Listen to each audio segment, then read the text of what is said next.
आदाब दोस्तों, मैं वकास अजीज़ आपको आज के व्लॉग में खुशामदीद कहता हूँ। पार्क रोड के हवाले से बहुत अहम ये व्लॉग है, साहिबान के हवाले से बहुत अहम ये व्लॉग है और एक ऐसी वारदात आपके सामने आज मैं एक्सपोज़ करने जा रहा हूँ जिसमें एक मरे हुए शख्स को भी माफ़ नहीं किया गया। जिंदों को तो करते ही करते नहीं है, मरे हुए को भी माफ़ नहीं किया गया।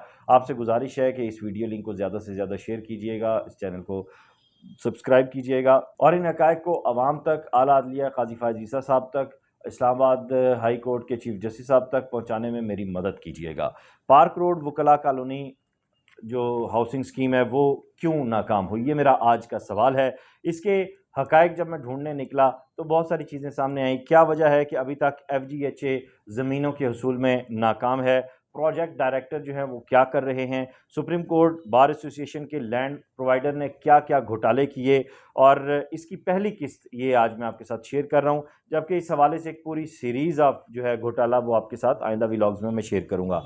अभी इस हवाले से तमाम और मैं यहाँ ये बात भी क्लियर कर दूँ कि जो नुकात मैं शेयर करने जा रहा हूँ, मुबैना तौर पर मेरे ज़राए ने जो चीज़ें शेयर की हैं, तमाम स्टेक होल्डर्स जो हैं जिनके नाम बीच में शामिल हैं, अगर वो कोई मौक़िफ़ देना चाहें तो मेरा प्लेटफॉर्म हाजिर है। मैंने मौक़िफ़ लेने के लिए इन स्टेक होल्डर्स में से 90% लोगों को कॉल्स की, उनसे पूछा और उनमें से कुछ लोगों ने कॉल अटेंड की, कुछ ने अपना मौक़िफ़ दिया। उसके बाद मैंने अपनी स्टोरी को फ़ाइल किया है और ये स्टोरी अब आपके सामने मैं शेयर कर रहा हूँ कि सबसे पहले बात करूँगा 67 कनाल के ज़मीन के टुकड़े की, जिसके हवाले से मौज़ा मौरिया के सेक्शन 4 से कोई लेना देना नहीं और बतौर land provider supreme court bar association Chaudhry Nazir का ये मैंडेट ही नहीं था, उसका ये काम ही नहीं था कि वो सेक्शन के बाहर जो है वो ज़मीनें ख़रीदे। चूँकि करोड़ों रुपए की वारदात डालनी थी, घोटाला था और इसके लिए माहौल भी गर्म था, इसलिए उन्होंने डंके की चोट पर पूरा वार किया। और उसके पीछे जो वाक़या नज़र आता है वो ये कि कराची और लाहौर में खुदा की बस्ती बनाने वाला पाकिस्तान का एक बहुत बड़ा दिमाग, एक दरवेश सिफ्त आदमी तस्नीम अहमद सिद्दीकी, उन्होंने एक NGO बनाई साहिबान के नाम से, जो बेघर अफराद को या कम आमदन वाले अफराद को जो है वो घर फराहम करती थी। उन्होंने साहिबान के लिए 182 कनाल की ज़मीन भी मौज़ा मौरिया में ख़रीदी। इस ज़मीन का क्या हुआ इस पर मैं अलग से बात करूँगा। 10 कनाल ज़मीन जो थी उनकी, तस्नीम अहमद सिद्दीकी साहब की, साहिबान की, वो उन्होंने अपनी मौजूदगी में उसकी ट्रांसफ़र खुद करवाई। जबकि 67 कनाल जो ज़मीन थी उसकी फ़रोख्तगी मशकूक है और इस हवाले से तस्नीम अहमद सिद्दीकी साहब ने एक अटारनी दी थी, वो अटारनी उनकी डेथ के बाद एक्सपायर हो गई। ये अटारनी असल है या नकल है, इस पर भी मैं आगे चलकर बात करूँगा। अब असल मामले की तरफ आते हैं। 29 जनवरी 2022 को तस्नीम अहमद सिद्दीकी साहब की कराची में वफ़ात होती है। डॉन न्यूज़पेपर समेत दीगर कौमी अखबारात में उसकी कवरेज होती है। सदर आरिफ अलवी उनके इंतकाल पर इजहार अफसोस करते हैं। इसका मतलब ये हुआ कि 67 कनाल की ये अटारनी जो तस्नीम अहमद सिद्दीकी साहब ने जारी की थी उसकी कानूनी हैसियत ख़त्म हो गई। मैं क्या कह रहा हूँ, उनके इंतकाल के बाद वो कानूनी हैसियत ख़त्म हो गई, लेकिन उसी अटारनी पर उनके इंतकाल के 3 माह बाद जो डेट मेरे सामने आ रही है, 29 अप्रैल 2022 को, उनके इंतकाल के 3 माह बाद 29 अप्रैल 2022 को 67 कनाल ज़मीन खावर सत्ती वल्द असरार सत्ती से ने सुप्रीम कोर्ट बार एसोसिएशन के नाम ट्रांसफ़र करवा दी। किस अटारनी पे? जो ख़त्म हो चुकी थी उनके इंतकाल के बाद। अब इस सारे मामले का गवाह भी है हमारे पास ख्वाजा बशीर साहब, जो director land supreme court bar association थे।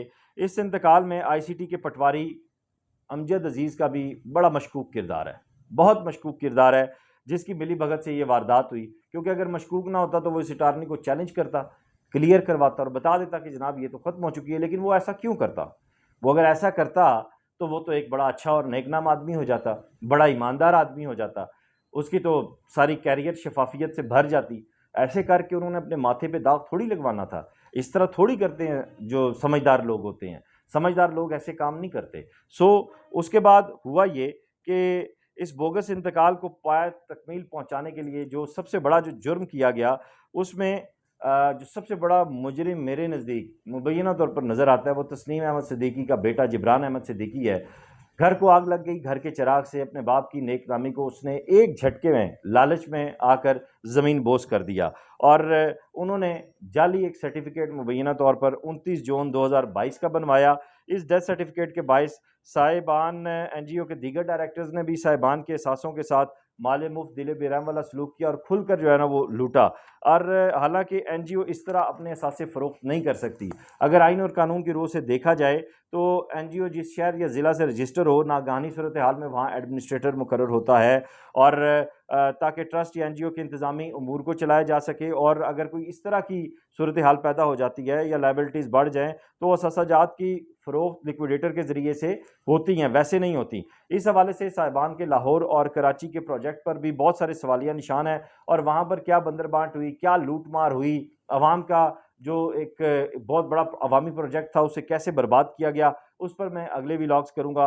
रेवेन्यू डिपार्टमेंट इस्लामाबाद की अगर बात की जाए तो मुतल्लिका ज़िम्मेदारान, अफसरान, पटवारी जो हैं उन्होंने अपनी वारदात को छुपाने के लिए नादरा के इस बोगस और जाली डेथ सर्टिफिकेट का सहारा लिया है, वो इसके पीछे छुपे हुए हैं। मैं इस वक्त डीजी नाजरा से गुजारिश करूंगा कि वो भी इस सारे मामले की तहकीकात करें और ये जो जाली सर्टिफिकेट बनवाने वाले लोग हैं इनको पाबंद सलासल किया जाए, जेल की हथकड़ियाँ लगाई जाएं।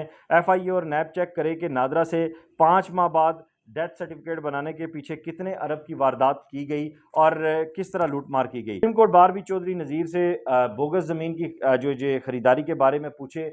जो मुसद्दिका इतलात हैं उसके मुताबिक ये है कि पावर ऑफ अटारनी होल्डर को सिर्फ 3 करोड़ अता किए गए, यानी खावर सत्ती साहब को, जबकि बाकी चौधरी नज़ीर ने अपनी जेब में डाल लिए, हड़प कर लिए, डकार भी नहीं मारा और ना ही उनका पेट खराब हुआ। सवाल ये पैदा होता है कि चौधरी नज़ीर जो है वो 1050 कनाल जो ज़मीन है उसके पैसे सुप्रीम कोर्ट बार एसोसिएशन से ऑलरेडी वसूल कर चुका था, जबकि ऑन ग्राउंड चंद 100 कनाल ज़मीन जो है वो मौजूद है। एक मेन बुलेवार्ड है और जिसकी अदायगी अभी तक नहीं की जा सकी। इस सूरत हाल में सिर्फ खानापुरी के लिए जो है वो ये ज़मीन खरीदी गई है। दूसरी जानिब वकला कॉलोनी पार्क रोड का प्रोजेक्ट डायरेक्टर सैयद हसन भी खामोश तमाशाई, ठंडा तमाशाई बना हुआ है। धड़ाधड़ कई हाउसिंग सोसाइटीज़ यहाँ बन चुकी हैं, सेक्शन 4 की ज़मीनों पर कब्जे हो रहे हैं, नई तामीरात जारी हैं। डीजीएफजीएचए को इस हवाले से अब एक्टिव होना चाहिए, जवाब तलबी करनी चाहिए।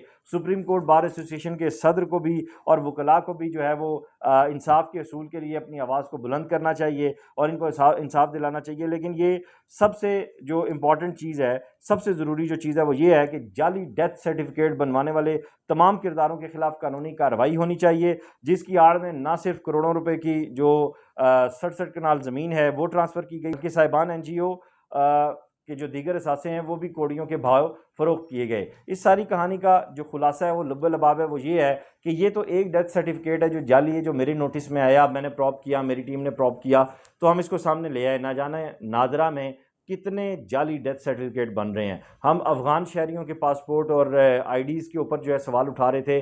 अब यहाँ पे मैं हसास इदारों से, कौमी सलामती के इदारों से, आपके नैब से, चेयरमैन नैब से, डीजीएफआईए से भी गुजारिश करूँगा कि डेथ सर्टिफिकेट्स को भी चेक किया जाए। जाने कितने लोगों को कब्र के नीचे भी तकलीफ़ दी जा रही है और उसका मूजब नादरा का स्टाफ बन रहा है। अब यहाँ इस सारे मामले में चौधरी नज़ीर, खावर सत्ती साहब और उसके साथ साथ जो अमजद अजीज़ पटवारी है, आईसीटी रेवेन्यू के जो लोग हैं, इन सब की भी जो है गोशमाली करनी चाहिए। इन सब का भी कड़ा एहतसाब होना चाहिए। इन सब से भी पूछना चाहिए कि कैसे एक अटारनी जो कैंसल हो चुकी है उसको बुनियाद बनाकर, और सबसे बढ़कर जिब्रान सिद्दीकी, इसे पूछना चाहिए इस शख्स से कि आप अपने वालिद की नेक नामी के ऊपर ऐसे बट्टा कैसे लगा सकते हैं। इस वीडियो लिंक को ज़्यादा से ज़्यादा शेयर कीजिएगा। अपना ख्याल रखिएगा। खुदा हाफिज़।